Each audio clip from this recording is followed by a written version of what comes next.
Merci et bonsoir. Mesdames, Messieurs, bonsoir. Nous avons l'immense plaisir de recevoir sur ce plateau Baba Tandian. C'est le président du groupe Tandian, imprimeur bien connu des Sénégalais. Aujourd'hui, on parle beaucoup du casse-tête des 47 listes pour les élections législatives. Comment voter, mais jamais s'interroger sur comment faire pour imprimer des bulletins pour ces 47 listes. C'est l'occasion de le faire avec notre invité Baba Tandian. Bonsoir Baba Tandian. Bonsoir Antoine. Imprimer des bulletins pour 47 listes aux élections législatives. Un casse-tête pour vous, imprimeur? Oui, bien sûr. Un vrai casse-tête. Oui. Et ce casse-tête aurait été encore plus éloquent si on avait choisi un seul imprimeur. Ça, c'est l'impossibilité de le faire. Même aujourd'hui, avec le nombre d'imprimeurs qu'on a sélectionné, environ une bonne dizaine, ils ont reparti en fait les bulletins à chacun d'eux. Le problème qui peut surgir, c'est en fait la quantité de papier existant sur le marché sénégalais. Oui. Vous savez, c'est la première fois qu'on a 47 listes. Je rappelle les dernières élections législatives, on était à 24. Oui. Aujourd'hui, 47. En 2012. 2012, 24. Oui. Bon, il faut reconnaître un peu aussi, c'est la C'était vivacité. pas difficile à l'époque pour vous? Non, à l'époque, c'était pas difficile parce que 24 partis dispatchaient entre 7-8 imprimeurs, le travail est vite fait. Mais aujourd'hui, il faut dire que aussi la vivacité de la démocratie sénégalaise fait qu'aujourd'hui, tout le monde peut être candidat. Et ça, je pense que le président de la République qui est venu, qui a trouvé un système et qui n'a pas remis en cause ce système, et au contraire, il a élargi, parce que je rappelle tout simplement... Mais non sans le déplorer le jour de la Korité, hein, le fait qu'il y ait 47 listes. Oui, mais 47 listes, vous savez, je disais tout à l'heure, c'est la vérité de la démocratie sénégalaise. Parce que quand il y a une démocratie, chacun est libre de faire ce qu'il veut dans les règles de l'acceptable. Alors aujourd'hui, on a eu 24 partis, aujourd'hui on a 47, tout simplement parce qu'il y a des indépendants, il y a une nouvelle donne. La caution a été ramenée à un juste prix qui permet aussi à tout le monde de participer, parce que le président aurait pu mettre la caution à 100 millions. Oui. On l'avait fait à 100 millions, aujourd'hui tout le monde aurait crié, oui c'est fait pour les riches, donc on aurait peut-être 2 ou 3 ou 4 partis. On a fait 15 millions, Donc voilà on a fait les 15 conséquences. millions pour que tout le monde tire le tour. Parce que finalement, Oui. le problème qui s'est passé, c'est que les partis politiques ont fait des coalitions et tout ça, mais quand quelqu'un ne se voyait pas dans ces coalitions ou ne voyait pas sa position bien placée, automatiquement, il s'est dérobé pour aller faire sa propre liste. Bon, mais ça, c'est la démocratie qui fait ça. Justement, vous êtes une dizaine d'imprimeurs. Combien vous avez en termes de quotas? Ou bien, sur quelle base les quotas ont été attribués? Bon, les quotas ont été attribués sur la base un peu de la performance de chacun. Il y en a qui ont 6 partis, il y en a qui ont 8, il y en a qui ont 10, il y en a qui ont 2. C'est en fond, c'est sur la base de la performance de l'équipement. Si ce n'est pas secret, dites-nous, vous en avez combien? Je vous le dirai après. Alors, donc, je pense que... Antoine, le problème qui va se poser, vous savez, les gens se focalisent sur 47 listes. Mais 47 listes, si vous faites un gros plan sur cette table-là, oui. Je vais vous dire que pour étaler 47 listes sur cette table-là, il en faut 5. 5 tables. 5 pour faire tout le tour. Donc, ce qui veut dire que ce qui attend l'électeur devient un problème. Oui, devient un problème. Combien de bulletins il faudrait imprimer au total? Parce qu'il faut que l'électeur le sache. 329 millions. De bulletins.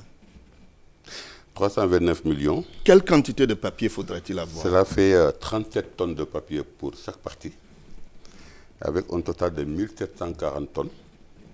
Et pour vous donner une idée, il faut 73 conteneurs pour remplir les 329 millions de bulletins. Alors, non seulement il y a un problème pour les imprimeurs, il y aura un problème pour ceux qui vont voter, mais il y aura un problème pour la logistique, ceux qui seront chargés de mettre cette logistique en place. Donc, d'où moi je pense qu'il faudra réfléchir quel mécanisme on peut faire, puisque le vin est tiré, il faut le voir, quel mécanisme il faut faire pour que ces élections se passent un peu plus correctement. Donc, aujourd'hui, je pense que je suis venu peut-être, après vous avoir donné ces chiffres, donner peut-être des idées en tant qu'imprimeur. Oui, donnez-nous des idées avant de voir comment procéder. Parce que moi, je pense que rassembler 47 listes, c'est ce qu'on appelle de l'assemblage. L'assemblage, c'est quelque chose que nous imprimeurs, nous apprenons au départ quand on est apprenti. C'est-à-dire assembler les feuilles une à une pour en faire des carnets. Vous vous rappelez ces blocs de carnet? Quand vous achetez quelque chose et on vous coûte le carnet. Et 47 listes, c'est énorme. Je pense que la solution, tout le monde peut connaître des solutions. Certains, allez, 4 bulletins, 5 bulletins, 6 bulletins. Oui, mais si ça permet de désengorger la salle d'élection, pourquoi pas? Mais ça ne règle pas le problème de l'impression. Non, le problème de l'impression, c'est un autre problème. Parce qu'aujourd'hui, pour revenir sur le problème de l'impression, moi, j'étais en France quand j'ai vu la liste. Je m'attendais à peut-être une vingtaine de partis et j'ai vu 40. Bon, le premier réflexe que j'ai eu en tant qu'imprimeur, c'est de dire, je suis venu pour acheter tant de tonnages de papier. Au vu de ce nombre de parties que j'ai vu, le tonnage que je vais acheter risque de ne pas couvrir ce que je vais faire. Oui, justement, est-ce que les 37 tonnes de papier dont vous parlez sont disponibles au Sénégal? 37 tonnes, c'est rien. 37 tonnes, c'est un conteneur et demi. Oui. Mais le vrai problème aujourd'hui, c'est 1740 tonnes. Oui, les 1740 tonnes, je veux dire. Il n'existe pas. Il n'existe pas au Sénégal. En fait, peut-être que maintenant, aujourd'hui, au moment où on parle, il existe. Mais il n'existait pas il y a 15 jours, il y a 3 semaines. Il y a 15 jours à 3 semaines. J'ai personnellement même sensibilisé le pouvoir pour dire qu'il faudrait imaginer un plan B, un plan A, imprimer ici un plan B et voire même un plan C parce que 1700... Parce que vous savez... 1700 tonnes 1700 tonnes de papier, en valeur absolue, cela fait... combien de milliards? 2 milliards. Oui, 2 milliards. Alors, je vois mal quelqu'un stocker la valeur de 2 milliards de francs CFA en papier, sachant qu'il n'a pas de marché pour. Ou même s'il va aux élections, s'il va au marché des élections, rien ne lui garantit qu'il aura un marché capable d'absorber cette quantité de papier. Oui. Donc, du coup, au Sénégal n'étant pas fabricant de papier, donc ce nombre de papier, cette quantité n'existe pas. Il faut passer donc la commande. Et la commande prend combien de temps? Et, quand vous commandez du papier chez un fabricant en Europe, dans une usine, entre le jour de la commande et le jour de la livraison, il faut 2-3 semaines. Parce qu'entre le jour de la commande et la fabrication et la livraison, il faut 2-3 semaines. Et vous avez dit, il y a 15 jours, cette quantité n'existait pas. Elle n'existait pas. Mais peut-être que les gens ont des circuits. Moi, j'ai un circuit. Donc, vous voyez, donc j'ai réussi... Vous pourrez assurer votre commande. Moi, je vais assurer ma commande parce que j'ai réussi à amener à peu près 800 tonnes de papier ici. Donc, moi, je n'ai pas de problème. En fait, j'ai réussi un circuit. Peut-être que les autres imprimeurs aussi vont réussir aussi leur circuit. Mais le problème aujourd'hui, ce n'est pas un problème technique, ce n'est pas un problème de machine, mais c'est un problème de disponibilité et date de départ de ce papier-là en Europe, date d'arrivée et date de sortie jusqu'au magasin, jusqu'à l'imprimerie pour pouvoir tirer et justement livrer à temps parce que sachant que tout le monde doit livrer au plus tard le 25 ou le 20, entre le 20 et le 25 juillet. Comprenez? Oui. Alors, qu'est-ce que les imprimeurs sénégalais doivent faire face à la situation, à votre avis? Elle est complexe. Certains s'en sortiront, d'autres pas, mais je ne saurais pas vous dire puisque je ne sais pas exactement qui est qui a quoi. Mais je pense que tous étant des responsables, ont eu un quota, l'ont accepté. Bon, je pense qu'ils doivent pouvoir le faire. Moi, si je reçois un quota, sachant que je ne peux pas le faire ou je n'ai pas l'équipement pour, ou je n'ai pas le stock de papier pour, je ne le prends pas, tout simplement pour ne pas remettre un peu ma crédibilité en jeu. Donc, je pense que tout ce qu'on a donné et les gens ont pris, je suppose qu'ils vont prendre. Mais je veux tout simplement ne pas connaître le syndrome de 1996. Parce que 1996, dans les premières élections municipales, ici sont passées au Sénégal, ça s'est très très mal passé. Tout le monde se rappelle les bulletins manquants, des bulletins tirés avec 3 ou 4 couleurs.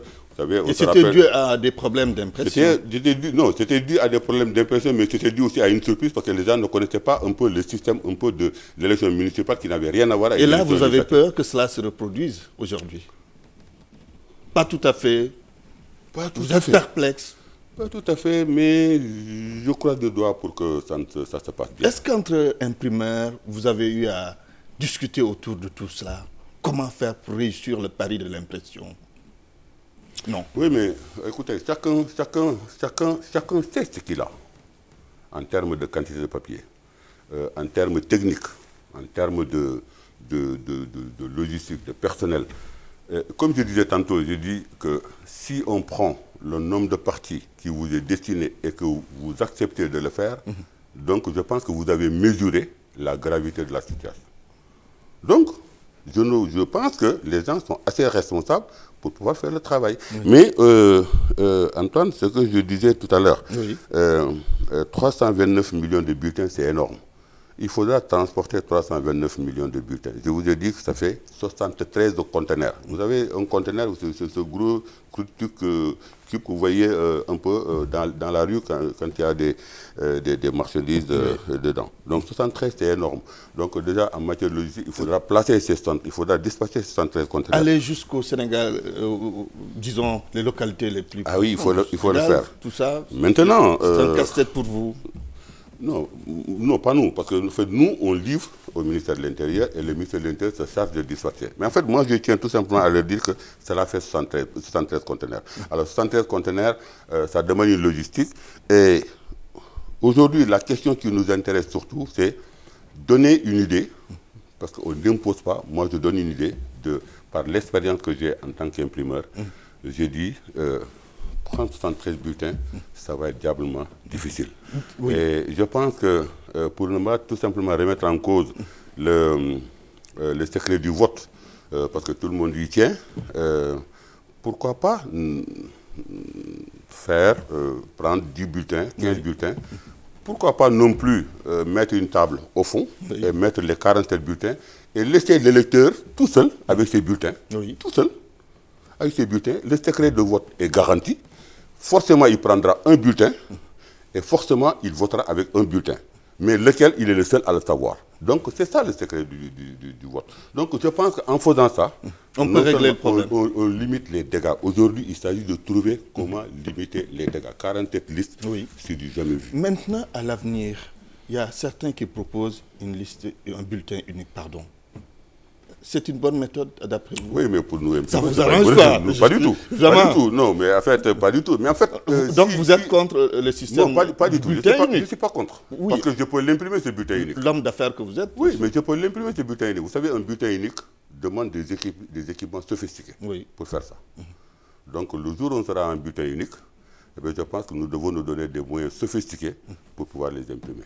J'ai lu un peu sur le net vos précisions relative donc à la sortie de l'ancien ministre des Finances, Moussa Touré, par rapport aux actions de la première dame. Vous avez tenu à faire ces précisions, mais pourquoi? Tout simplement pour recadrer les choses. Vous savez, je suis issu d'une famille sociale. C'est-à-dire que pour nous, le social a une importance. C'est-à-dire qu'aujourd'hui, je peux laisser une bonne partie de mes biens dans le social. Parce qu'en fait, j'ai vu mes parents faire ça. Je suis né là-dedans. Vous faites beaucoup de social? J'ai fait beaucoup de social. C'est pas pour me vanter, en fait. Je n'en ai pas besoin. C'est pour ça que j'ai intégré très tôt la fondation d'Elisabeth Diouf. Je faisais partie des membres fondateurs. Et on a fait du social, sans rien attendre de l'État. Parce que je pense que quelque part, comme on dit en Wolof, l'eau de feuille à la feuille là. Et tout ce que j'ai fait, en fait, je vois le retour, mais d'une manière ou d'une autre, ça vient d'une autre manière. Alors donc, toutes les premières dames que j'ai connues, j'en ai connu au moins une bonne dizaine, toutes avaient des fondations.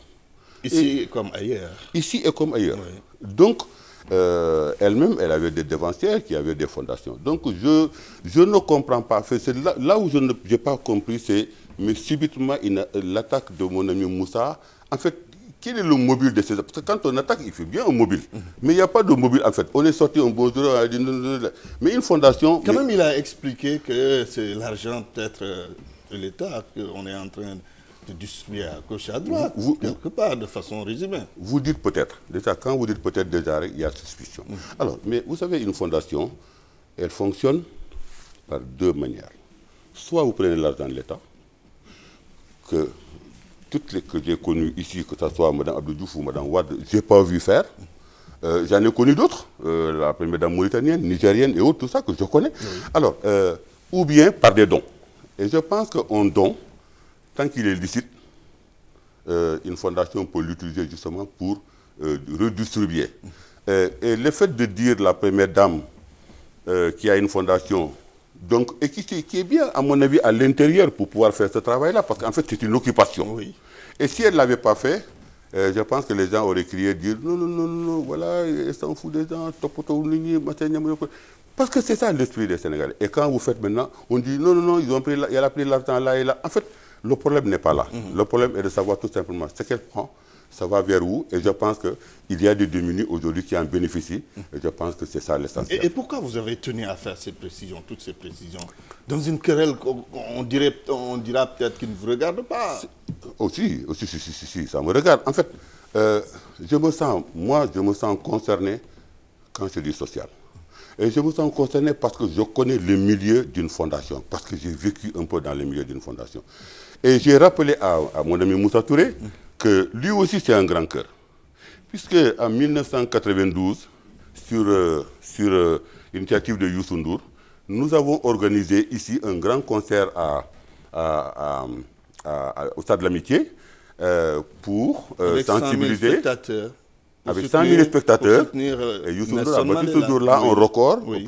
Avec 100 000 spectateurs, il y a eu des musiciens étrangers, beaucoup de musiciens étrangers, dont Peter Gabriel et autres. Et Moussa Touré faisait partie du comité auquel je participais avec le général Lamine Cissé, ancien ministre de l'Intérieur, ancien chef d'état-major de l'armée. Oui. Donc, Moussa Touré, je l'ai vu en jean, en tant que ministre des Finances, tout puissant ministre des Finances du Sénégal, je l'ai vu en jean, couper du papier, des tickets, vendre des tickets, organiser et tout ça pour que ça se passe bien. Tout simplement parce qu'il a donné son temps. Pour et la ça, c'est le cœur. Oui. Nous, on a donné un peu de notre poste parce que moi, j'ai imprimé les affiches, les billets et autres, tout ça. Mais j'étais content de le faire. Parce que c'était pour une cause. Et puis surtout quand on a vu l'image de Nelson Mandela sur le grand écran pour remercier le peuple sénégalais, pour remercier ce que nous avons fait, Antoine, ça fait plaisir. Très bien. Baba Tandian, nous sommes au terme de cet entretien. On aurait dû aborder beaucoup d'autres questions, mais nous sommes rattrapés par le temps. C'était un plaisir de vous recevoir. Merci Antoine. C'est fini pour ce soir. Chers téléspectateurs, excellente soirée à toutes et à tous.